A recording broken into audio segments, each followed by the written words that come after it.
السلام عليكم ورحمة الله وبركاته. مساء الخير يا جماعة، أخباركم إيه؟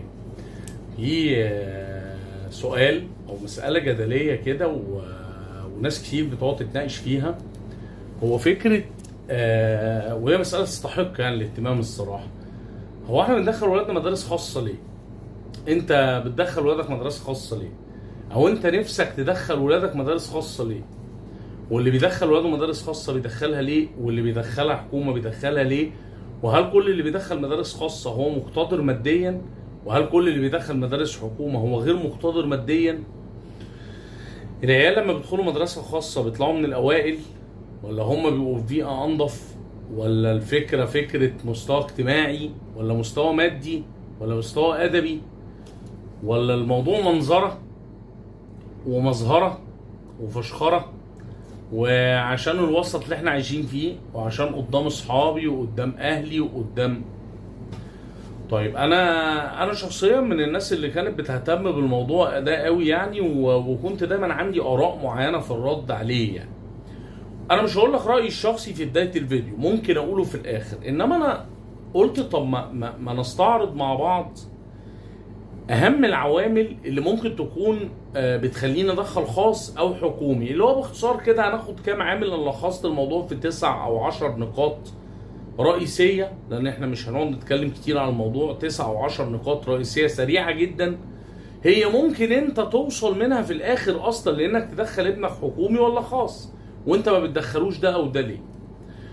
النقاط دي سريعا كالتالي. اولا تعالى نمسك النقطه الاولى، وهي مثلا كثافه الفصول. كثافة الفصول قولا واحدا هنا الغلبة تكون للخاص على العام. ليه؟ لأن الخاص بيكون فصل ماكسيموم عدد الطلبة فيه ممكن يكونوا من 15 ل 20، ماكسيموم 25. وفي الحكومة ممكن يوصل ليه اتليست يبقى او المينيموم يكون 40 50 طالب، ممكن يوصل ل 60 و70، وبنسمع احيانا عن اكتر، بس خلينا نتكلم في اللي احنا شفناه يعني. فطبعا ده اول عامل، وواضح ان الغلبة فيه باختصار بدون يعني بحيادية تامة هنا الخاص. ابني هنا هيقعد يفهم المعلومه وسط 20 طالب، وهنا يفهمها وسط 80. فده باختصار. طيب الحاجه الثانيه الفاسيلتيز او الامكانيات. يعني ايه؟ الديسك الانظف، الديسك الاريح، التكييف اللي شغال، ازاز الفصل اللي مش مكسور، البورد اللي هي سمارت او حتى بورد بس نظيفه، الرؤيه الاوضح. كل دي امكانيات. ملعب الكرة الافضل اللي معمول نجيله، السلالم الانظف بتاعت المدرسه، او الاسانسير الاسرع، الاسانسير الموجود اصلا فممكن يريح الطلبه، الحمامات الانظف عشان تمنع عنهم البكتيريا وتمنع عنهم مشاكل كتير ممكن تبقى صحيه اصلا. ممكن ولد اصلا في بعض المدارس ممكن يبقى مش عايز يدخل الحمام اصلا، هو حاسس ان هو مش نظيف. في الخاص طبعا غالبا مفيش الكلام ده. واحنا اي معلومه بنقولها بنقول مفيش معلومه مطلقه، احنا بنقول غالبا ده في الخاص بيبقى كذا، وغالبا ده في العام او الحكومي بيبقى كذا.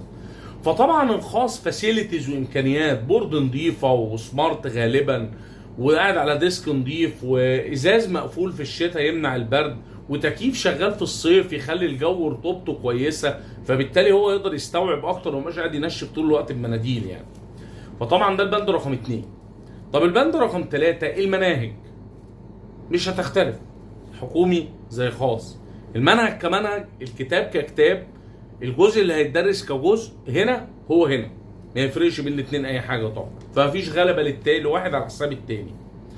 طيب الانشطه ده البند رقم 4. الانشطه او الاكتيفيتيز، الانشطه اللي زي الرياضه، زي الرسم، زي الموسيقى، زي الابداع، زي التمثيل، زي المسرح، زي مهارات العرض، زي مهارات التحدث امام العامه.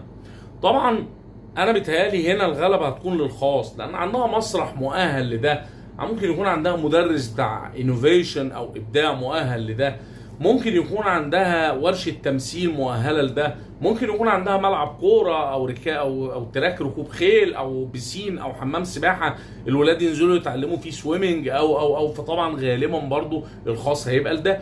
واوعى تعتقد ان الاكتيفيتيز او الانشطه دي حاجه ثانويه مش مهمه، بالعكس انت بتربي البني ادم على انه يتعلم مواد يعني فيزيكالي زي المواد اللي بياخدها، وكمان يبقى عنده انشطه، لان الانشطه دي انت ممكن بالصدفه البحته تكتشف ان ابنك عنده موهبه زي او عنده ابداع، زي انه بيعرف يرسم فيطلع فنان كبير، زي انه رسام كبير، زي انه بيعرف يمثل فيطلع فنان كبير، زي انه بيعرف يلعب كوره فيطلع محمد صلاح جديد. كل ده انت ممكن ما تكتشفوش في البيت، انت ممكن تكتشفه بالصدفه اما في النادي او في الاكتيفيتيز بتاعت المدرسه.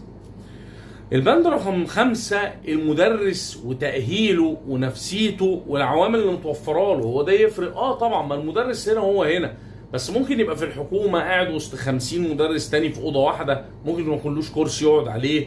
طبعا هنا بيتعامل بآدمية اكتر، مرتبه ممكن يبقى اعلى، قاعد في مدرسه انضف، ممكن يكون عنده كافيه بيقعد عليه جوه المدرسه او كافتيريا بيقعد ياخد المشروب بتاعه، الدرينك بتاعه او الاكل بتاعه، الوجبه بتاعته. ممكن بيشرح في فصل فيه تكييف شغال، في ازاز مقفول في الشتاء يقي من برد الشتاء، الخ قاعد بيشرح وسط 15 او 20 طالب، فبالتالي عارف يوصل المعلومه اكتر. وده طبعا غير لما يكون 80 طالب ومفيش ازاز ومفيش تكييف ومفيش اي حاجه فطبعا بيتهيألي الغلبه هنا هتكون للمدارس الخاصه على المدارس الحكوميه. طب البند رقم 6 المتابعه مع ولي الامر والطالب نفسه. طبعا انا بيتهيألي برضو الغلبه هنا هتكون للخاص، لان الخاص عنده سيستمز او عنده انظمه يقدر يتواصل معاك من خلالها، سواء اذا كان زي الكتاب اللي هو الورك بوك اللي بيكتبوا لك فيه، المدرس بيكتب لك فيه كل يوم نوت عن ابنك كان متضايق، ابنك كان زعلان، ابنك كان شقي، ابنك ما كانش نايم، ابنك ما كانش كويس، ابنك كان شاطر قوي، ابنك كان بيجاوب كويس جدا. طبعا ده ما بيحصلش في الحكومه خالص، اما لضيق الوقت او لزياده عدد الطلاب او لنقص الامكانيات، وبالتالي هنا الغلبه ممكن تكون للمدرسه الخاصه قولا واحدا يعني. بعد كده عندنا الامان او السيفتي اللي هو البند رقم 7. وبالتالي لما نقول الامان او السيفتي انا يعني هما الاثنين امان، انا بيتهيألي برضو درجه السيفتي ترتفع اكتر مع المدارس الخاصه. ليه؟ مدرسه انا ابني من اول ما بيتسلم على البوابه طبعا بيبقى مع شخص مسؤول عنه لحد ما يدخل الكلاس يخلص يومه بالكامل ومعاه مدرسين، وبعد كده في حد تاني بيسلمه لي على البوابه عشان اخده وامشي، فبالتالي ده درجه سيفتي اعلى. انا بيتهيألي ده ما بيحصلش في الحكومه، وخاصه وان انا كنت خريج حكومه. طبعا انت بتدخل مع نفسك وبتخرج مع نفسك، وممكن تدخل وما تخرجش، وممكن تخرج وما تدخلش، وحاجات كده طبعا يعني مش زي الخاص خالص طبعا. واحنا هنا طبعا الخاص بيعملها لان عنده الامكانيات وبياخد التكلفه الملائمه لده، التكلفه المقابله لده. وده البند حتى معانا رقم 8 الكوست او التكلفه. طبعا الكوست او التكلفه هنا الغلبه هتكون للحكومه، لان الحكومه تكلفتها اقل بكتير جدا، بيتهيألي يمكن نسبه من 1 ل10 او اقل كمان. يعني بمعنى ادق الحكومه ممكن تلاقيك بتدفع في السنه كلها ب 500 جنيه 700 جنيه 1000 جنيه. طب التجريبي نفسه بتاع الحكومه اللي هو اللغات تلاقيه مثلا بيدفع لك 2000 جنيه 2000 ونص. طب الخاص انت عندك بيبدا من 20000 و25000، وعايز اقول لك في مدارس دوليه الكي جي 1 فيها ب 280000 جنيه كي جي 1 مش ابتدائي كمان. فطبعا هنا الغلبه او الاولويه او الافضليه هنا للحكومه، لكن ده حسب قدر دخلك طبعا. لكن انا بكلمك ان الخاص اغلى كتير جدا من الحكومه طبعا. طيب عندنا رقم 9 التميز العلمي والنتائج. طبعا انت بعد كل اللي انا قلته ده توقعت ان ده العيل بقى لما يدخل ابو فلوس ده اللي فيه تكييف وفيه ديسك وفيه ده طبعا بيطلع من الاوائل. لا، انا عايز اصدمك بقى في النقطه دي. راجع دايما اوائل الثانويه العامه كل سنه هتلاقي اغلبهم هم من الحكومه. طب اقول لك على حاجه كمان، راجع ان اغلبهم مش هتلاقيهم من الاماكن الراقيه، يعني 3/4 الاوائل هتلاقيهم من النجوع والقرى والناس اللي شقيانين وتعبانين، واللي بعضهم والله حرفيا انا عايز اقول لك ان في مره كان في سنه من السنوات اول الجمهوريه علمي كان بيذاكر، كانوا مصورين معاه ان مكتبه جوه حظيره مواشي. فعايز اقول لك ان 3/4 لا من الحكومه، 3/4 لا من الاماكن النائيه، 3/4 من الاماكن الضنك اللي هم اصلا تحت خط الفقر. هنا بقى ده عنده الرغبه انه يطلع من الظروف اللي عنده فيها، فتلاقيه بيذاكر كويس جدا حتى ولو كانت الامكانيات بسيطه، وده قناعتي الشخصيه. انما التاني هو متوفر له جو كويس جدا، لكن في النهايه الجو ده مش هيغير من مستواه كتير. هو بالنسبه له هو طالع في البيئه دي اصلا، هو بالنسبه له انت ما وفرتلوش حاجه اوفر. هو انت اصلا لو ما حطوش تكييف في الكلاس هو اصلا هيموت وهو قاعد، لان هو متعود عليه في البيت. فده باختصار يعني. فالتميز العلمي والنتائج هنا مش معنى كده ان المدارس الخاصه هي اللي بتطلع اوائل الجمهوريه، لا، ما